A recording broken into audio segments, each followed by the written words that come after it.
Hey guys, okay. I have another worksheet for you here. This is another metrics worksheet that has to do a lot with the exercises we've been doing to kind of define what our personal income goals are, and then what kind of digital product sales goals and objectives that we need to tie to those.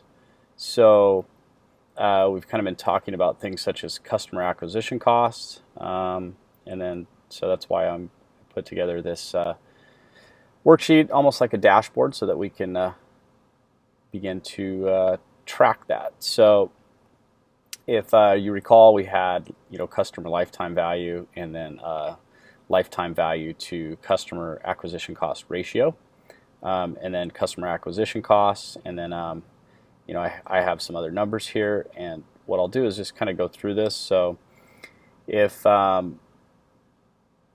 we're operating a business and we've decided that we need to produce about $500,000 a year and income, so that we're going to need about that much in equity in our business that we can either reinvest or withdraw. So if that's the case, and then we're guessing that we're going to sell our product at say $350, and then operate that at a LTV to customer acquisition cost ratio of 3.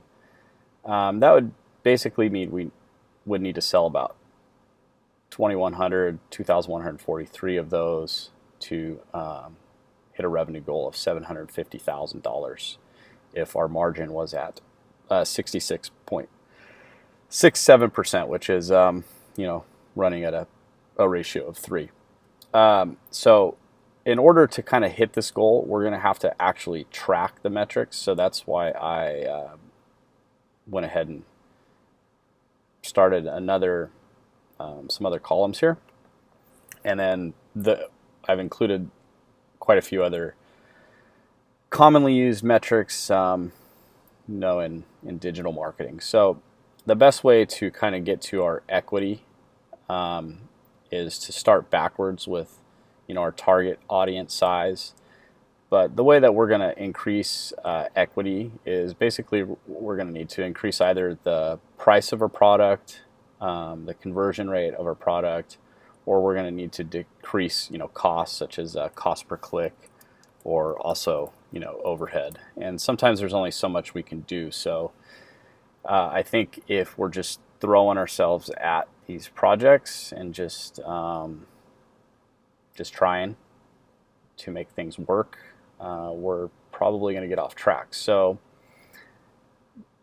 a lot of us say, for example, we just want to start with with traffic, like unique visitors, but we're not really looking at like, okay, well, where's that traffic going to come from, whether it's a Facebook ad or a Google ad, pay per click. If we're doing email marketing, where are those lists going to come from, things like that. So in another lesson, I have gone over things like target audience size. So a target audience is the total number of users that fit our audience criteria, basically our avatar, based on demographics, etc. So we have the total available market, which could be millions or billions of people.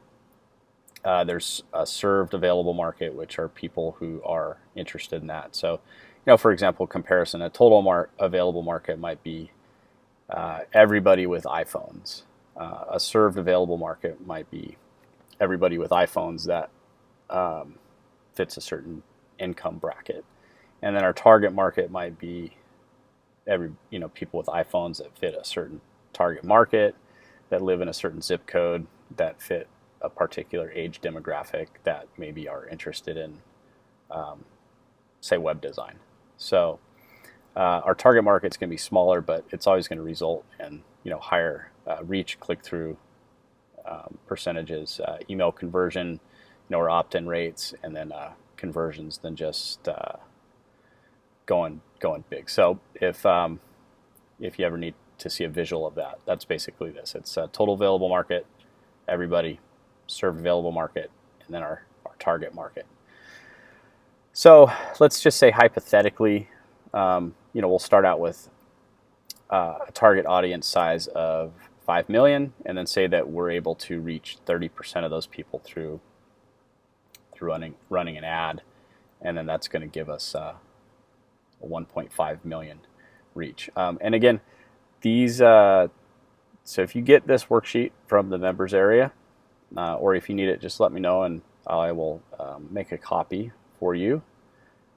And all of these that are highlighted in yellow are the variables that you're able to change. So if you, say for example, wanted to change the overhead, or what your conversion percentage was, or your email conversion rate, all these are editable. And then the ones that are basically giving us a number from a function is the formula. So for example, reach is how many of the target audience will actually see the ad, and our reach here is B34 times B33. So if we take our target audience size of 5 million and times that by 30%, we're going to get 1.5 million. So moving forward with this, you should be able to understand how these metrics are tied together. So our optimum frequency is going to be how often a user sees our ad.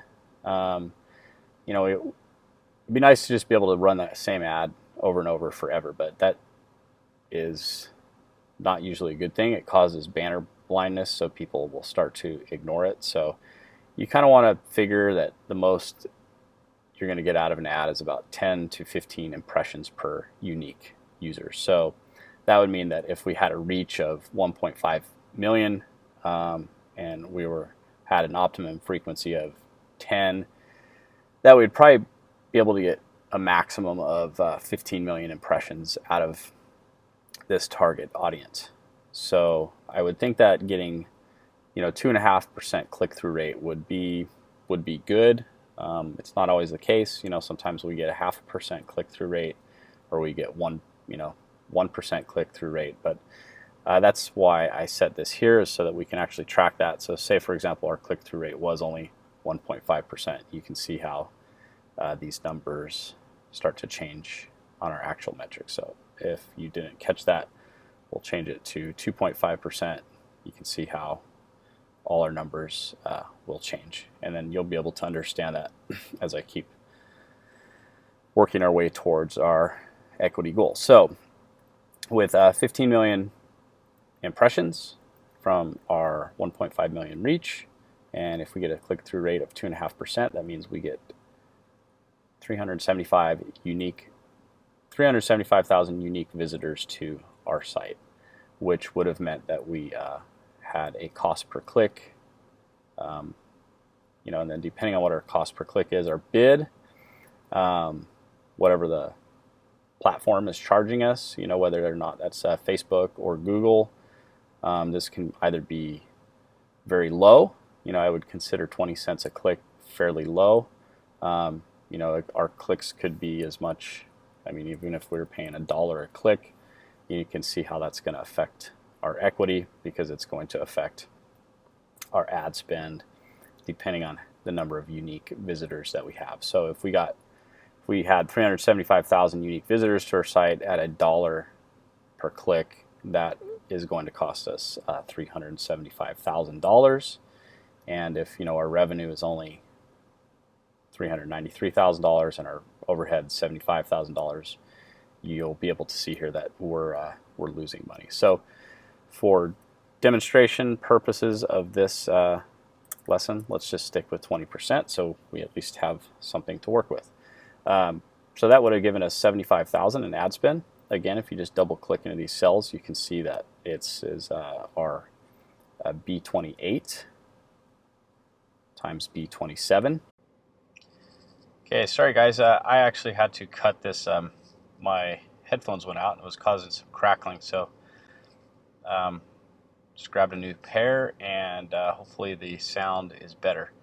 Anyway, let's continue on. We were at ad spend. So ad spend is on this sheet is B28 times B27, which is our unique visitors times our cost per click. So that's pretty straightforward. We're gonna end up with some ad spend here. So then we have unique visitors, and we want to go for an ECR. So ECR is email conversion rate. So those are the percentage of our visitors that actually opt in to our web page, um, so that we can build an email list. So the list size is going to be our unique visitors times our ECR. And 20% would be really good, but it just depends. This number can change too. So it could be as little as, only 1 in every 100 visitors are there, which then is only going to give us an email list size of, 3,750. And if we've spent $75,000 on ad spend and we're only getting a 1% opt-in rate, that's costing us, $20 per lead. So if, for example, we had 20%, how I had the cost, and our list was at 75,000 from 375,000 unique visitors, then our cost per lead is running at about $1. So now we've built up a list of 75,000, and if we can work on our conversion rate, this is our conversion percentage.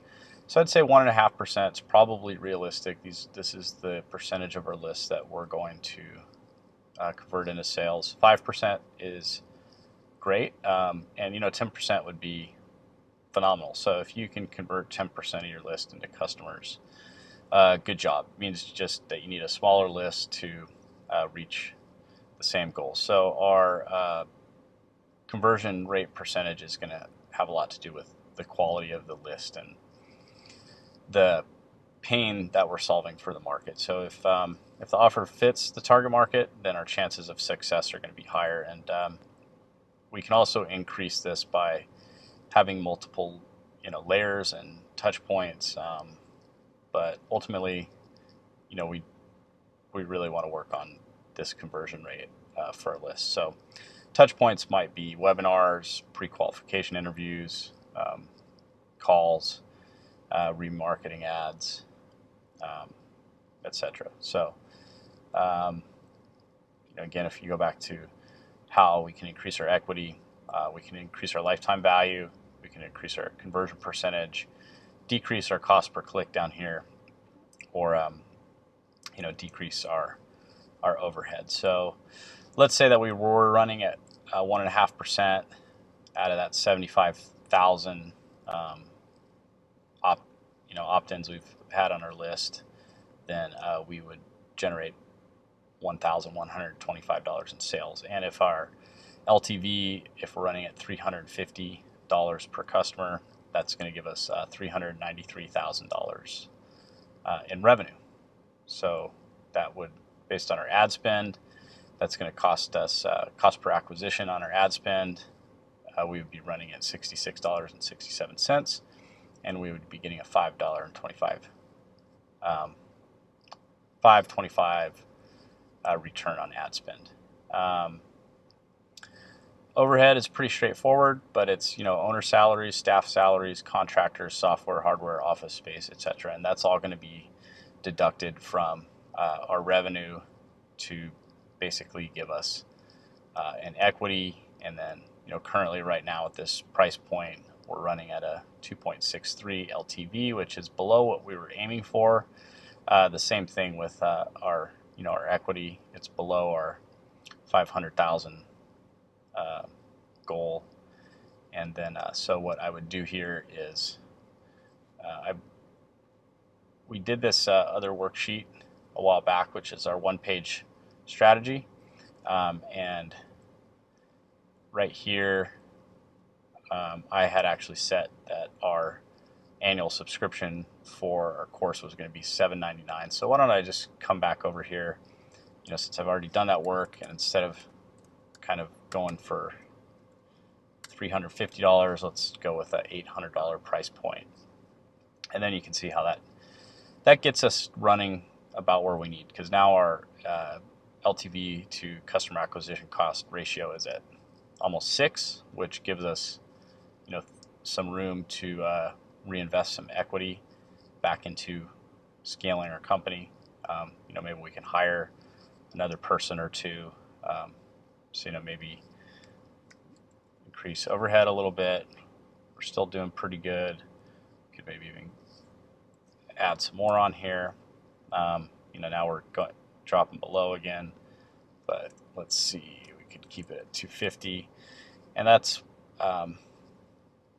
still kind of low. So when we try 220, and now we're running good. We have some, we're generating equity too.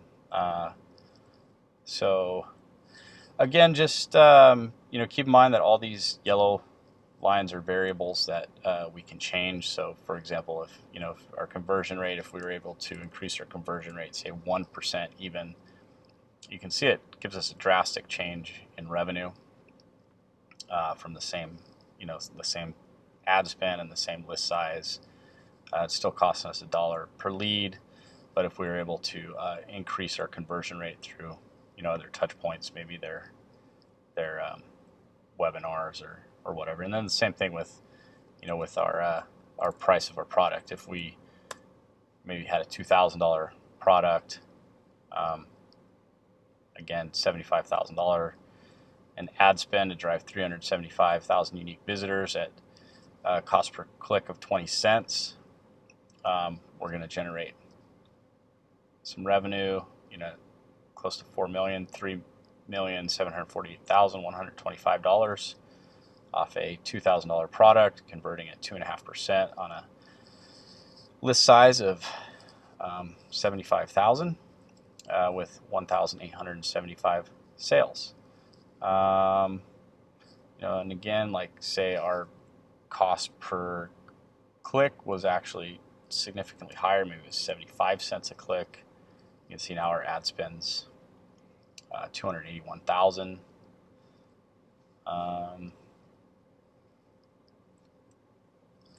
Keep that at 20 cents for now. I'm just kind of giving you an idea of what you can do with this spreadsheet. And then what I would also like to look at is I had these fields hidden up here, so these were actually hidden, but if you get the spreadsheet and you see these here, you can go ahead and unhide these. But what these are basically goals for yearly, monthly, weekly, daily, and hourly. So if annual, we need to have 1,875 sales if we're going to hit this revenue price point, and 375,000 unique visitors if we're going to maintain a 20% ECR with a 2.5% conversion percentage. And then the way that's going to break down by the month, weekly, daily, and hourly. So this just gives you an idea of what metrics you're going to hit every month. So that means you're going to need to hit 156 sales a month, which is 46 sales a week, and almost 8 sales a day. So that's, if you're working on an 8-hour day, that's about 1 sale per hour that you need to make. So this is why we need to track this stuff, is so that, if you're an individual working on this stuff, just try to determine if this is really in your capacity to be able to close 1 sale per hour at $2,000 per sale. And that's basically saying, like, with these same metrics, 375,000 uniques, that's 47 uniques per hour, over 1,100 per day, 7,800 a week, and then 31,250 a month. So this is just how all this stuff ties in together. And I think what a lot of people do is we just kind of go, well, we need to make $500,000. How many sales can we get at 350? If we need to sell 350 of them, or you think you're getting really smart and you're gonna have costs, customer acquisition costs, so how much you can spend per customer. and then you have some margin. So if you go for 750,000, you just think you'd only have to sell 2,143 units. But then once you start kind of taking into account things like target audience size, 5 million people is a lot of people. So even if you can reach 30% of those, that's still 1.5 million per uh, people that you need to reach through a Facebook ad. There's competition. There's bidding, so your cost per click could potentially go up to quite a bit higher. Same thing with impressions and frequency. You need to change up your ads once in a while. So if folks are seeing your one ad more than 10 times, you need to come up with new ads to change these up so that you can get the impressions you need and the click-through rate too. So, and if your click-through rate is poor, then you need to fix your hook, your headings, what you're offering on the other side. If you end up having a low email conversion rate, then you need to fix your funnel a little bit so that your ads are consistent with what you're offering on your landing page. If your target audience size is small, then maybe you need to have different ads, different ways of reaching them so that you can increase your frequency without causing banner blindness. There's just a lot of different things to think about and consider for for your strategies, so that ultimately you're hitting these goals and you're also being realistic. So if you're going to be realistic, 1.5%, maybe you have a good conversion rate. 1 in every 10 people that hits your page is opting in. You can see if you were actually running at 75 cents a click, you can see how your numbers start to go down. Now your customer acquisition costs are increasing to $891 a person. And then maybe your target audience size was only 1 million people, or maybe it was only 500,000 people. Now you can see with overhead at 220,000, you're losing money real quick. So even if you maybe cut yourself down, you just give yourself a salary of 120,000 a year.